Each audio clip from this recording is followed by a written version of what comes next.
What's going on, fishing friends? We are at the end of our 4 fishing report marathon for the evening. We've done 4 reports. It's been a blast. We get to end it with my man, Tim, NC Pierman, Taramelli. This guy will put you on those secret holes that you only see in movies. Like a river runs through it kind of stuff. Like whenever you watch a movie and you're like, man, I wish I could go back to those places where nobody fishes and catch fish. Seriously.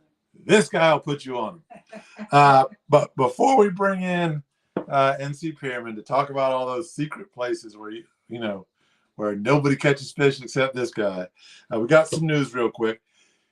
If you watch this channel and you're looking for just a entry-level way to support this stuff right here, TFC. If you're looking to support the fishing channel, we got an exclusive offer to become a YouTube member. Now that's different from subscribing. You would become a YouTube member and join the fishing channel family. What does that mean?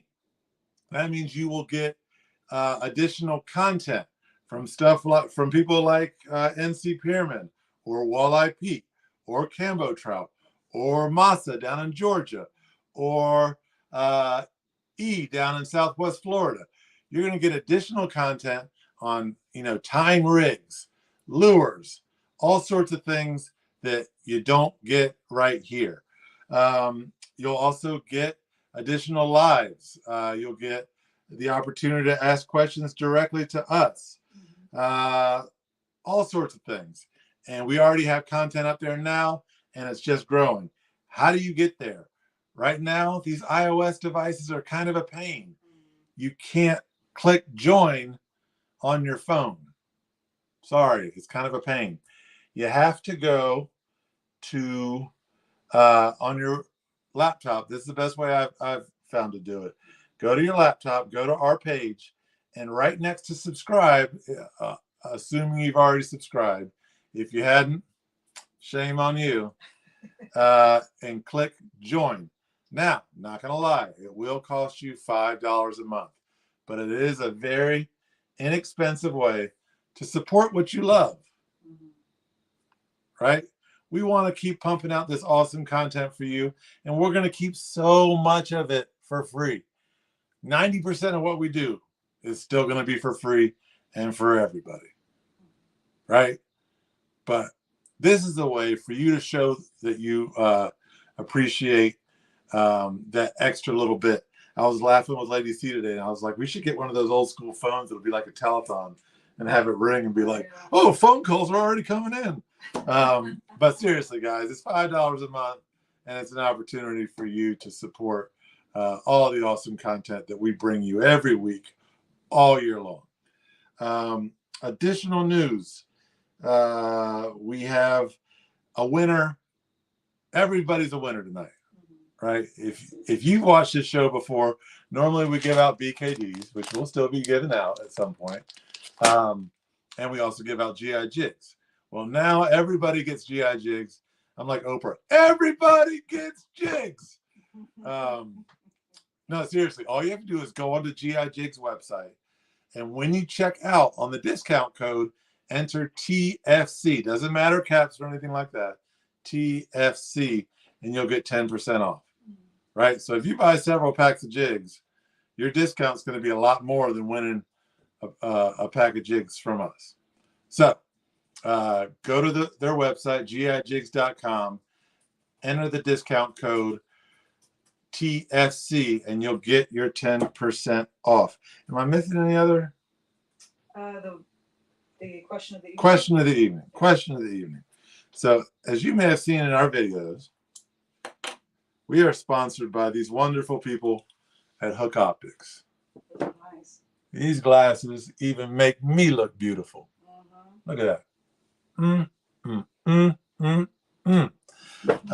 And we got ladies pairs, right? I'm not going to put these on because, well, I mean, I don't have a problem with pink, but they're just too small for my big old head, right? One of the things I love about Hook is they make glasses for people with big heads. So if you got a big head, that's cool. They make them for smaller heads too. But the winner question of the night will get a $25 gift certificate for an optical galleria. Who are the people who make hook optics? So ask Tim a great question.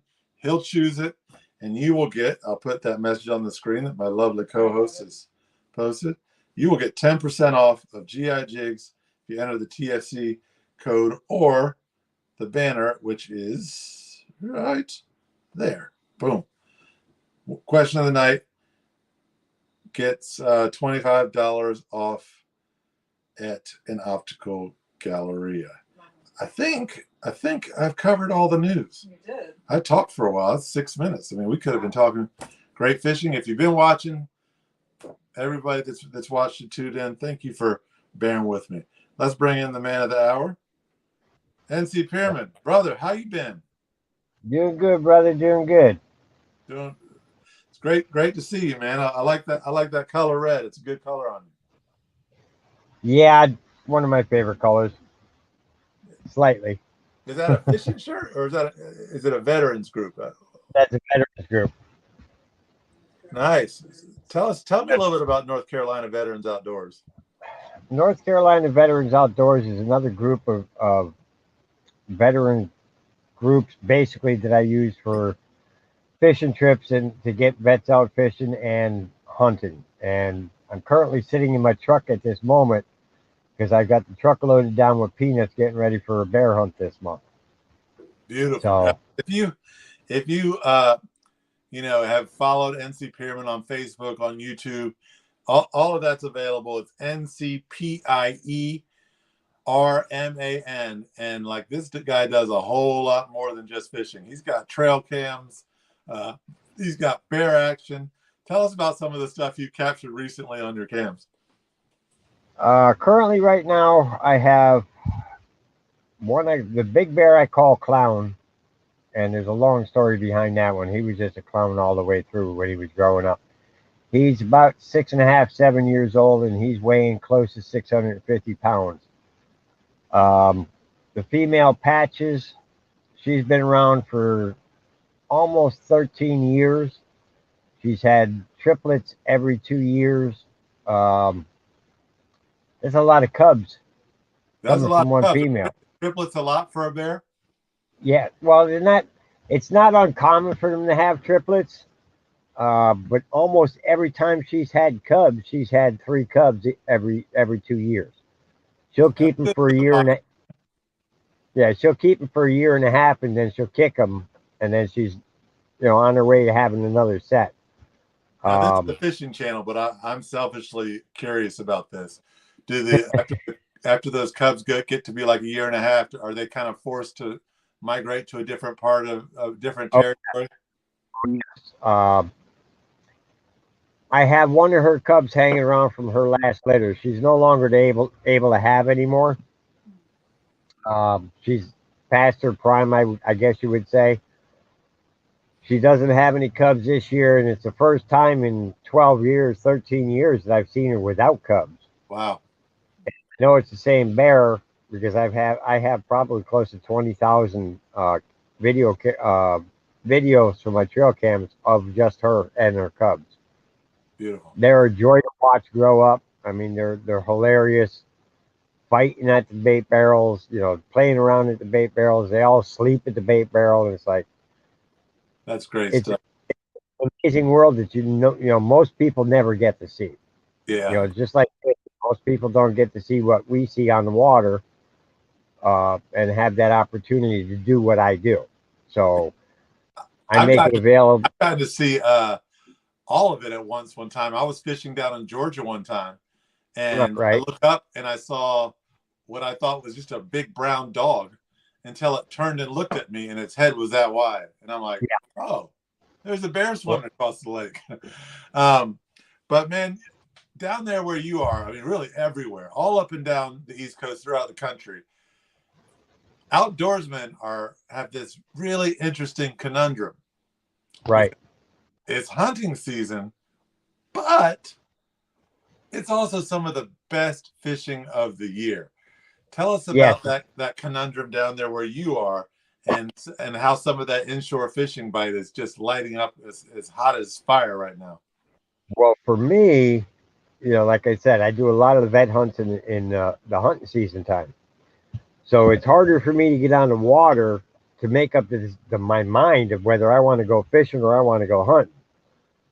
A lot of times I'll do both. I'll go fishing maybe in the morning or in the afternoon and then hunt in the evening or vice versa. I don't know very many people that I know of that, can make that choice very easily. The fishing is heating up really good. Our trout are really starting to pile in the creeks and the sound areas. We're catching a lot of real nice trout right now. Um, your red drummers starting to school up in the big schools. They're going to hit in the creeks and stuff and start staying in there for the winter time. It's really a chore to pick what you want to do. Yeah. You get a lot more people on the water. They might go, like I said, they might go in the morning and fish. Afternoon they're going hunt. Evening they're back on the water again. Who needs when I kind of rededicated myself to outdoor sports, and I've been an outdoorsman my whole life, but I had a good chunk in the middle where football won out. And like I look back at those years and I'm like, what was I thinking? Right. Like if there's a nice day, why would you sit inside on the couch all day? Exactly. When you could be out. But I've done enough reports with you now at this point, NC Pierman, to know that your fishing area is really, really tide dependent and season dependent. Yeah. So let's, for people who've watched, let's get to that information first. If you're out, either whether you're fishing for trout or red drum, and I'm sure black drum are there now too. Yes. What kind of tide are you looking for? What point of the tide is going to be best? And where do you move in relation to the water, based on where we are on the tide? Okay, now I'll start out with trout, and basically your black drum as well. I generally let the fish dictate when they're eating. They tell me when they want it. Most of your tides, say you got an incoming tide and you're not getting nothing hitting on that incoming tide. Usually in my area, the beginning of the incoming tide, the first 2 hours of that incoming tide is your best. Once it gets high enough, the bite kind of just slows down. But then again, when all of a sudden the tide turns, starts going out, your first hour or two is generally good, but when it gets ready to bottom out and start coming back in, that last hour and a half of that outgoing tide always seems to me to be the best time to fish, especially for speckled trout. I prefer an outgoing tide than I do an incoming tide. When I'm fishing the deep hole areas where the trout are hanging around and they're inside that hole, on an incoming tide, from the end of the load to the beginning of the incoming tide, I'll sit and I'll wait, and I'll turn myself more towards the shallows. I'll throw into my deeper water and let it drift up into the shallow water. Because now the fish are transitioning, they're going back in towards the shallow waters, maybe to the other side of the hole where the bait starts coming out of that deeper water. Later on in the day, it's the same thing. Everything, like you said, everything's tide dependent and more or less weather dependent. Mm-hmm. I have difficulty fishing in calmer waters for trout, but if it's a nasty windy day, I'll bring in a fish every time I throw out. You got to learn to do what the fish want you to do. I'm not saying move around and look, because a lot of times the trout are going to sit in that one spot for maybe a full day. Trout move constantly. They're never in one spot. You might lose one school of fish that are small. The next school of fish that comes in behind them is going to be possibly a bigger class of fish, and you'll have more fun doing it. I catch all kinds of fish, size wise. So it's not like I care what I catch. I do prefer to catch the bigger fish, but everything is tide dependent and weather dependent. Nice clear days, usually is your worst. An overcast day is going to be a better day than a sunny day. So Um, I know down in your area, NC Pierman, that you'll have a lot of transitions with seasons in terms of what you're offering. Right. When Lady C and I were down there, we had some success on soft plastics, but really Right. it was that cut up mullet Yep. that really fired them up. This time of Exactly. year, we're kind of in a tweener, right? We still Right. got warm weather, still got some warm water. Right. What's your offering going to be for these various fish, whether it be trout or red drum or black drum? Let's take it through that way. If you're fishing for trout, you got one cast. What are you throwing? Well, for me, I'm throwing an MR17 mirror lure.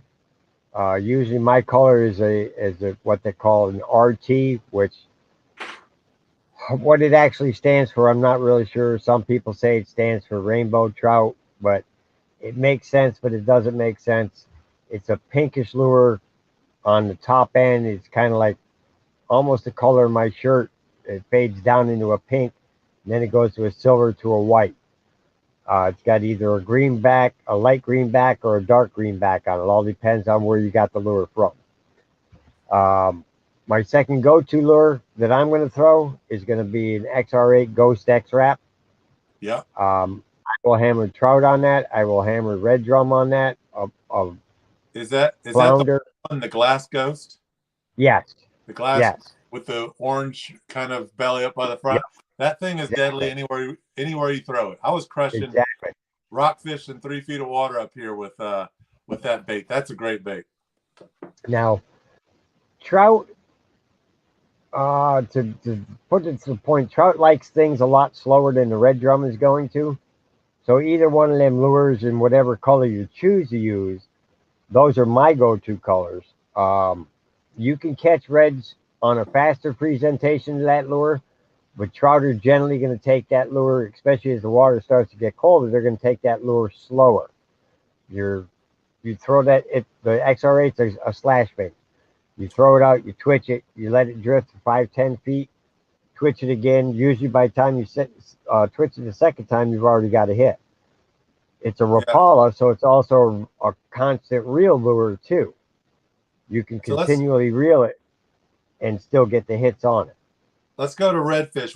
It doesn't have to be artificial or anything, but I'm saying if you were trying to catch a redfish right now and you had one cast to do it, what's on the end of that line? Right now, again, would be my X-Wrap. Okay, you go artificial over Yep. Cut bait. Yep. I would try my artificial first. If the artificial didn't work, I'd try a soft plastic. Like I use hard bodies for trout and drum in the winter months. Mm-hmm.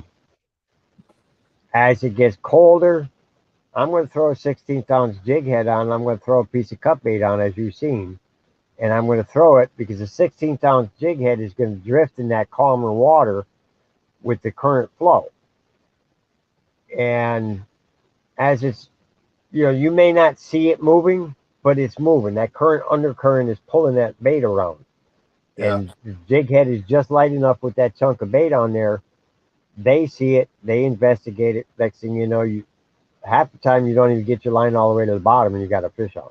Yeah, now I want to pause you right there, NC Pierman, because I think there's an important detail that we want to drive home to everyone watching, and that is the 16th ounce jig head you use is not your run-of-the-mill 16th ounce jig head. If you guys go and buy, a tiny little 16th ounce jig head at Walmart, it's going to have like a golden hook on it that any of these red drum are going to straighten out like it's, Exactly. like they're using what is it, like a toothpick. Great. You use something a little bit different. Let's talk about that. Well, my jig heads, originally when I first started using them, I was buying them. They were Blue Water Candy jig heads. They got a 4-aught Mustad hook in it. It's not a real thick hook, but it's not a thin hook. Yeah. And they're generally about 3 to 4 inches long. So you got a long shank before your jig head, the lead jig head itself. and it's thick. It's not something that's going to bend real easy or anything else.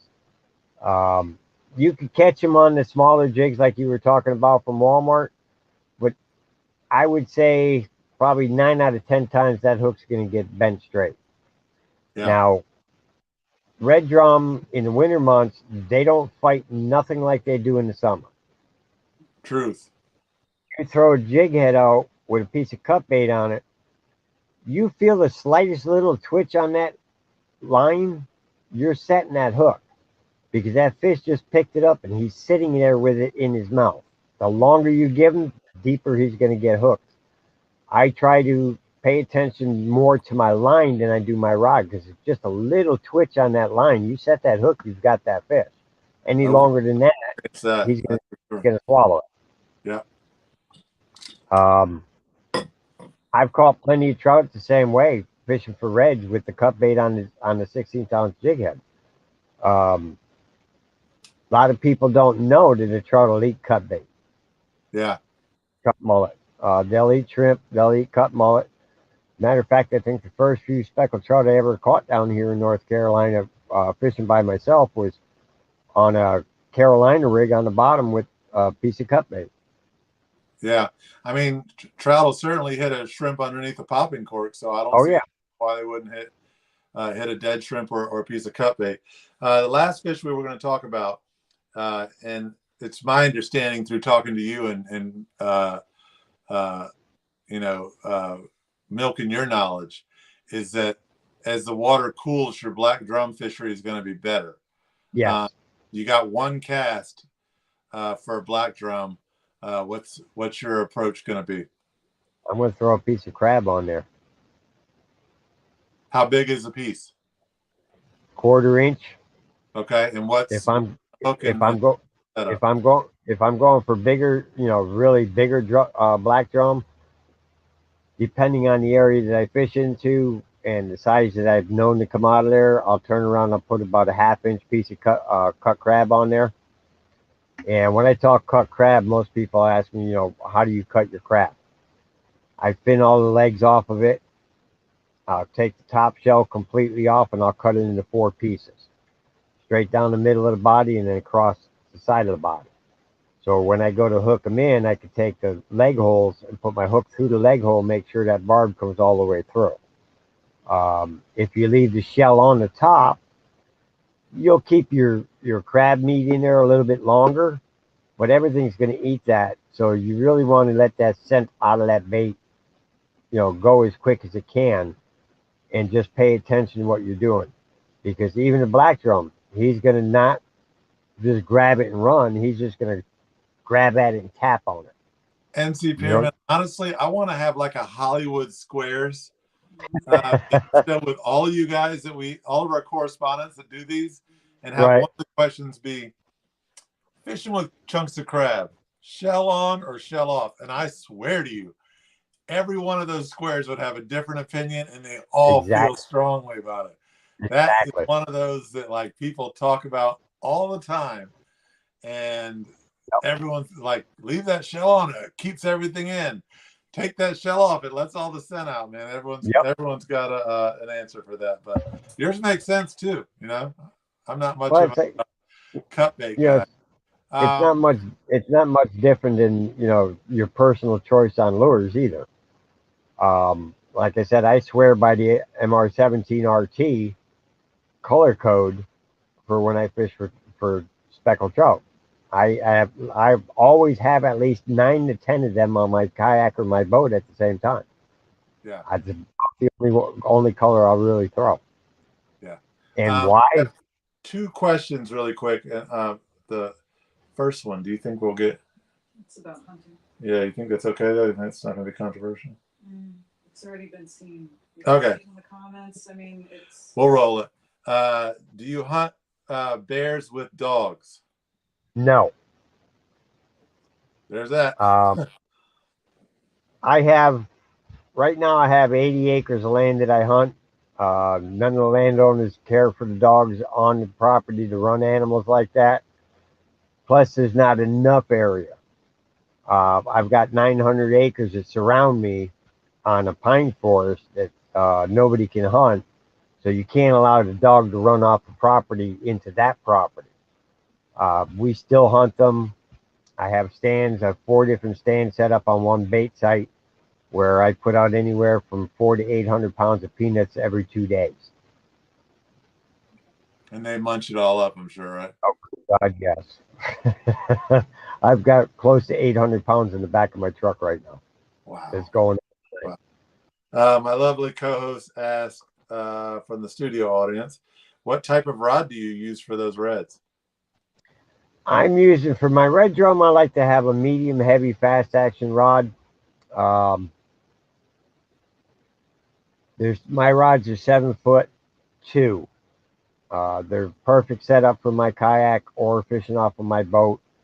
It's got plenty of backbone to handle the reds.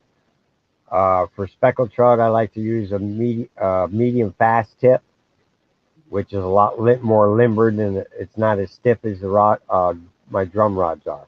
Mm-hmm. Got one last question coming in from Shore Sharp. He says, do you use peeler soft crabs or hard crabs? It all depends. I like to use hard crabs. If I can get my hands on some peeler crabs, I'll use peeler crabs as well. I can remember one time using peeler crabs and we ran out of hard crab and I seen this crab and I picked it up and it was soft. And I was like, okay. I put it on the hook and threw it out on my wife's rod, and all of a sudden her rod bent over like a bat out of hell. In about 30 seconds flat, took about 100 yards of line off, and when we got it in, that red that she had caught was like 24 and a half. I was surprised at the power it had at that point too. Wow. I've literally caught red drum and black drum on nothing more than just a knuckle of the body.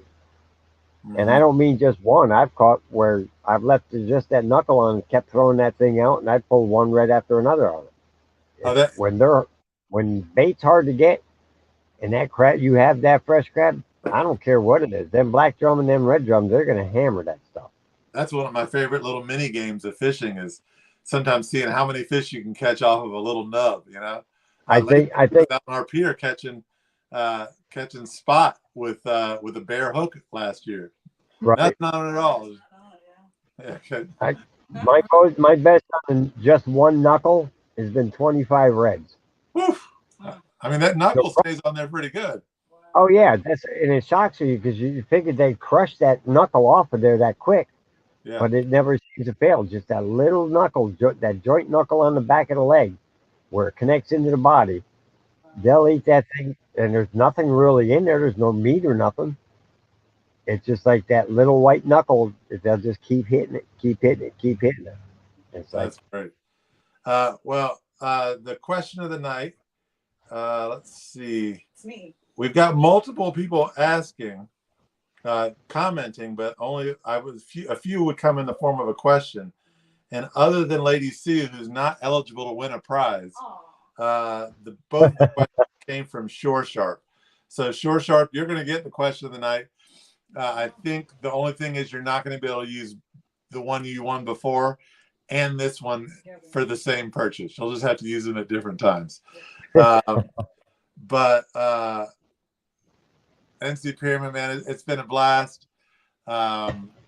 Any final words? Anything that you're looking forward to in this upcoming month or so in terms of fishing? I'm actually looking forward to getting home Monday after this last vet hunt I got going on, and actually getting on the water and catching some of these trout. So that, and look for some more red drum. I know that, like I said, I know they're starting to stack up. They usually do this time of the year, and when you find a school of reds, you might run in 300-400 to 1,000 reds at one time. Yeah.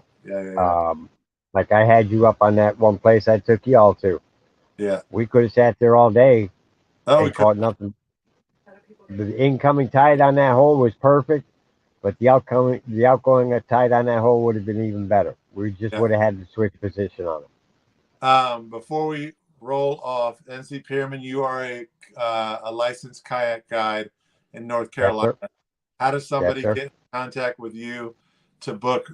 Like I said in the pre-show, it literally is like a river runs through it. He takes you somewhere where you could look 360 degrees and not see any sign of civilization whatsoever. and catch, you know, fish after fish? How does someone get in contact with you? After he takes the blindfold off. You can contact me through Facebook on NC Pierman Outdoor Adventures, or contact. You can call my cell phone number. It's area code 910-581-4287. 581 4287. Yeah. Okay, If I we're gonna put if that I up. if I don't answer, just leave a message and I'll get back to you as quick as I can. Okay, and everybody watching, you know, those of you who, I know a large part of our base is up, you know, in the Delmarva region. If you're traveling south, you know, for the holidays or something like that, you know, reach out to NC Pierman. I promise you, you will have an experience that you will not soon forget in terms of getting on some really great quality fish in some beautiful, beautiful, beautiful areas of the North Carolina coast, and a great conversation, as my co-host over here just added. You know, we call NC Pierman a good friend, and you know, we may be biased, but we're biased because we think if you book a trip with him, you'll have a similar experience, and probably call him a good friend of yours soon thereafter. Right on. So I appreciate that. thanks so much, my friend. And we've got one last comment from Shore Sharp. Good luck fishing, everybody. Thanks for the shows. Thank you, Shore Sharp. We really appreciate you being our first YouTube member. Thanks so much, NC Pierman. And we will see you all next month. We're actually going to see NC Pierman in about 3 weeks because this show got rescheduled from last week. Right. Thank you. Thank you, sir. Y'all have a great night. Well, see you next. We'll see you in a few weeks. All right, brothers. You have a great night. All right, you as well. Bye-bye. Bye.